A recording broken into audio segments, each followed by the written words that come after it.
తెలుగు సినీ ఇండస్ట్రీలో కాటమరాయుడు చిత్రం teaser all time రికార్డులను కొల్లగొడుతోంది. ఫిబ్రవరి 4 నాడు ప్రేక్షకుల ముందుకు వచ్చిన ఈ టీజర్ ఇప్పుడు సోషల్ మీడియాలో కొత్త రికార్డులను క్రియేట్ చేస్తోంది.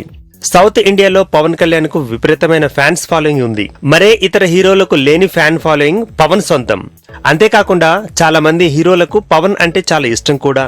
పవన్ నటించిన తాజా చిత్రం కాటమరాయుడు టీజర్ నెటిజన్లను అమితంగా ఆకర్షిస్తోంది. ఇప్పటికే 10 మిలియన్ల వ్యూస్ ను సొంతం చేసుకుని దూసుకుపోతోంది. దీంతో పాటు 2,50,000 లైకులతో కొనసాగుతున్న ఈ టీజర్ రెస్పాన్స్ గురించి ప్రత్యేకంగా చెప్పనవసరం లేదు. కేవలం కాటమరాయుడు టీజర్ కే ఇంత రెస్పాన్స్ వచ్చిందంటే ఇక సినిమాకు రాబోయే రెస్పాన్స్ ను అంచనా వేయవచ్చు.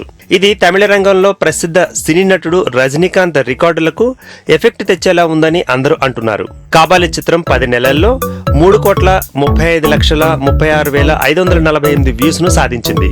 ఇక ఇదే చిత్రం 4,64,000 లైకులను సొంతం చేసుకుంది. ఈ గణాంకాలు కాబాలి చిత్రం రిలీజ్ అయిన 10 నెలల తర్వాతవి. ఈ రికార్డులను మరికొద్ది నెలల్లోనే కాటమరాయుడు సొంతం చేసుకోబోతున్నట్టు టాక్.